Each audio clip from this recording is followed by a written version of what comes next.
Hello student, welcome to my channel. आज के इस वीडियो में हम लोग क्लास 10th का जो चैप्टर 1.1 को स्टार्ट किए हैं, इसका आज ये दूसरा पार्ट है। इसके पहले वाले वीडियो में हम लोग इसके पहले पार्ट को डिस्कस किए हैं। इसमें पहले सवाल के जितने भी पार्ट थे सबको कवर कर लिए हैं। आज की इस वीडियो में हमारा टारगेट है कि दूसरे सवाल के 3 पार्ट हैं, इसको पूरा कवर करने के लिए। तो चलिए बिना किसी देरी के वीडियो को स्टार्ट करते हैं। सबसे पहले देखते हैं प्रश्न क्या लिखा है। प्रश्न लिखा है कि पूर्णांकों के निम्नलिखित युग्म के एचसीएफ और एलसीएम ज्ञात कीजिए। मतलब ये जो युग्म बना है, जोड़ा पेयर आपको दिख रहा है, इसका आपको एलसीएम और एचसीएफ निकालना है। एचसीएफ निकालना है, एलसीएम निकालना है, एचसीएफ निकालना है, एलसीएम निकालना है, एचसीएफ निकालना है, एलसीएम निकालना है।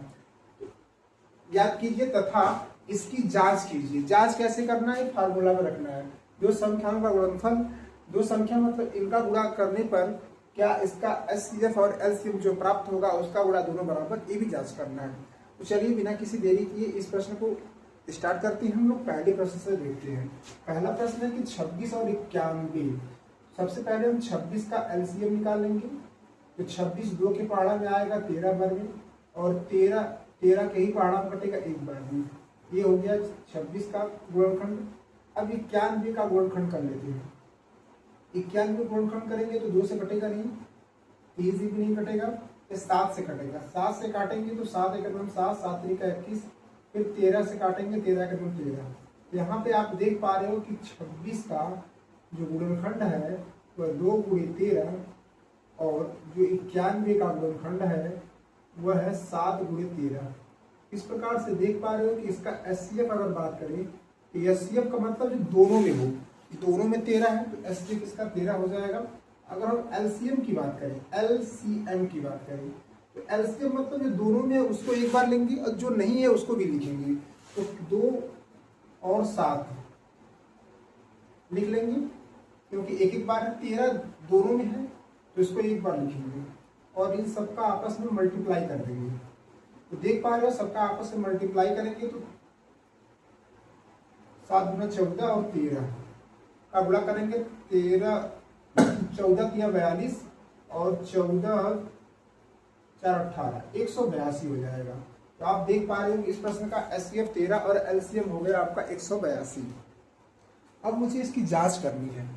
इसकी जांच करनी इस फार्मूला पे रखकर, तो यहाँ पे लिखेंगे जांच, लिख लेंगे जांच। जांच करने के लिए सबसे पहले इस फार्मूला का यूज करेंगे। फार्मूला है दो संख्याओं का गुणनफल, दो संख्याओं का गुणनफल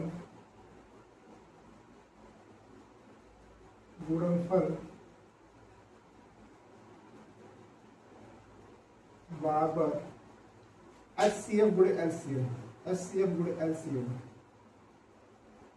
दो संख्या मेरे पास क्या है, 26 और 91। उनका एचसीएफ क्या है 13 और एलसीएम क्या है 182। आप देख पा रहे हो इसका गुणा करेंगे तो 13 गुना 26 हासिल 2 हो जाएगा। 13 8 8 3 का 24 और 8 2 10, 8 3 का 24 और 8 2 10, 13 8 104 और 106 हो जाएगा हासिल 10 का। 13 10 23। तो आप देख पा रहे हो कि 23 66 इसका होगा। इसका मतलब आप इसका गुणा करेंगे 26 91 का, ये भी 23 66 ही होगा। तो इस प्रकार से आप देख पा रहे हो कि एलसीएम और एचसीएफ का जो गुणा है वो आपको दिए गए संख्याओं के गुणनफल के बराबर है। संख्या हमारी 23 66 थी, तो 23 66 और गुणा करने पर भी 23 66 आ गया। अब इसको हम दूसरी सवाल को सॉल्व करेंगे इसी तरह से हम दूसरी सवाल को अगर सॉल्व करें, दूसरी सवाल हमारे पास है 510 और दूसरा है 92। 510 का हम गुणनखंड पहले करेंगे, 2 से काटते जाएंगे, 2 1 गुना 4, 2 5 10, 2 5 10। अभी 2 से कटने वाला है नहीं, इसलिए इसको हम 3 से काटने का काम करेंगे। सॉरी, 3 8 24 और 3 5 15। अब इसको 5 से काट देते हैं 17 बार में, और 17 से काट देते हैं 1 बार में। इसी प्रकार से 92 काटेंगे 46 बार में, 92 काटेंगे 23 बार में, अब 23 से काटेंगे एक बार ही। तो यहाँ पर आप देख पा रहे हो कि 510 का जो गुणनखंड हो जाएगा 2 गुणे 3 गुणे 5 गुणे 17। इसी प्रकार से अगर 92 की बात करें तो 2 गुणे 23। अगर हम SCF की बात करें, दोनों में 2 मिल रहा है। LCM की बात करें, जो मिल रहा उसी भी लेंगे, नहीं मिला उसी भी लेंगे। 2 मिल रहा इसको ले लेंगे एक बार, ठीक है। फिर 3 5 17, नीचे बचा है 1 2 और 1 23। इन सबका आपस में हम गुणा करेंगे। गुणा करने पर जो आएगा वह इसका LCM कहलाएगा। तो एक बार आप इसका अपने हिसाब से गुणा कीजिएगा, देखते हैं इस गुणा करने पर कितना आएगा।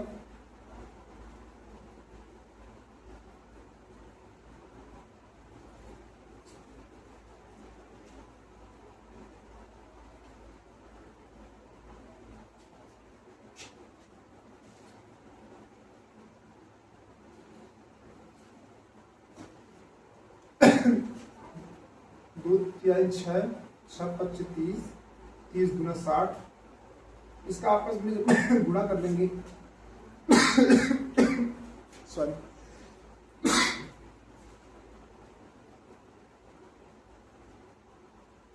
ये आपका आ जाएगा 23,460। गुणा करेंगे आ जाएगा 23,460। आप गुणा करके देख लीजिएगा। मैं अगर गुणा करने बैठ गया तो वीडियो बहुत लंबी हो जाएगी। जांच लिखना है। जांच बराबर फार्मूला क्या होता है, फिर से वही फार्मूला, दो संख्याओं का गुणनफल, दो संख्याओं का गुणनफल बराबर HCF गुणे LCM। बस संख्या लिख लीजिए। ये जांच हम कर रहे हैं, संख्या लिख लीजिए। संख्या क्या है, 510 और 92। इसका आपस में गुणा करेंगे और SCF 2 है और LCM 23,460 है। ये हो जाएगा आपका 0 6 दूना 12, 4 दूना 8 1 9 और 23 दूना 46। इधर भी यही आ जाएगा 46,920। आप गुणा करके देख लीजिएगा, दोनों तरफ एक ही जैसा आएगा, 46,920 46,920।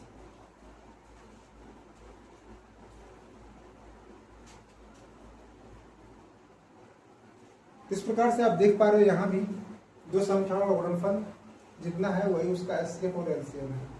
चलिए आज का लास्ट क्वेश्चन देख लेते हैं और आखिरी प्रश्न है कि 336 है और 54 है।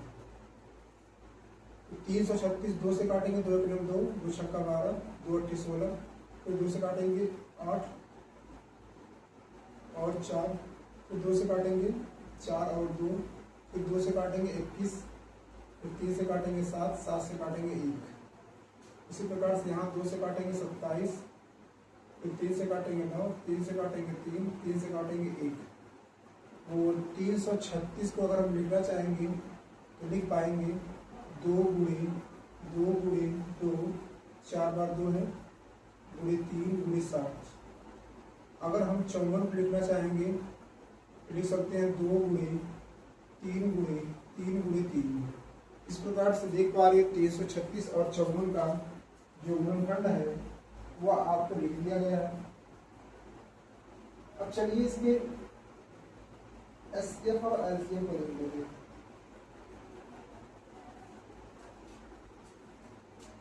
तो SCF की अगर बात करें, SCF 2 भी है और 3 भी है, 2 गुणे 3 मतलब 6। LCM की अगर बात करें, LCM ये हो जाएगा 2 गुणे 3 तो लिखना ही पड़ेगा, ये वाला 2 ये वाला 3, इसके बाद 2 3 तो 2 बच गया उसे लिखना पड़ेगा। फिर ऊपर 7 बचा है, नीचे 2 3 और बचा है, 2 3 और बचा है।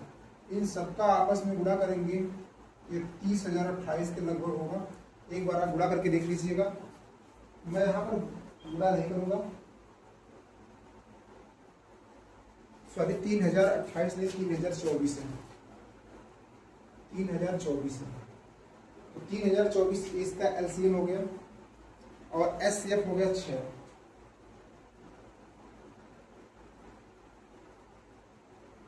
अब जांच करने के लिए सेम प्रोसेस लगा देंगे, यहाँ पर हम जांच कर लेते हैं। जांच दो संख्याओं का गुणनफल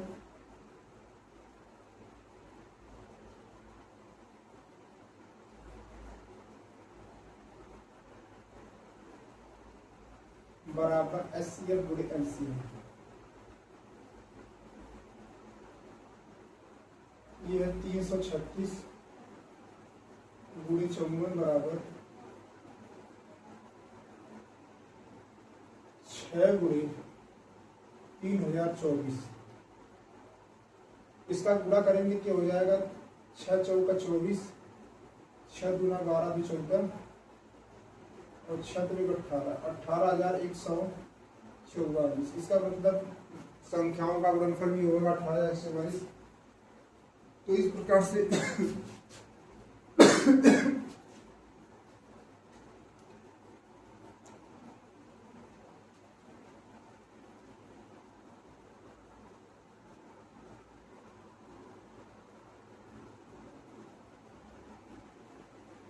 तो इस प्रकार से आप देख पा रहे हैं कि आज के इस वीडियो में हम लोग टोटल सेकेंड चैप्टर के 3 क्वेश्चन थे और इसको बड़े प्यार से समझ लिए हैं। अगर आपको कोई प्रॉब्लम हो तो वीडियो को पॉज कीजिएगा और आराम से इसे बनाने की कोशिश कीजिएगा। आप एक बार वीडियो को पॉज करके एक बार पूरा देख लीजिएगा, इसके बाद दोबारा वीडियो पॉज करके अपने से बनाइएगा, ताकि आपको ये समझ में आए कि मेरी तैयारी कैसे चल रही है, मुझे चीज़ समझ में आ रहा है कि नहीं आ रहा। अगर कोई दिक्कत है तो फिर वीडियो को देख लीजिए, पहले खुद से ट्राई जरूर कीजिएगा। पूरा वीडियो देखने के लिए आपका तहे दिल से शुक्रिया। मिलते हैं किसी ऐसे शानदार वीडियो के साथ, तब तक हंसते रहिए, मुस्कुराते रहिए, पढ़ाई को आगे बढ़ाते रहिए।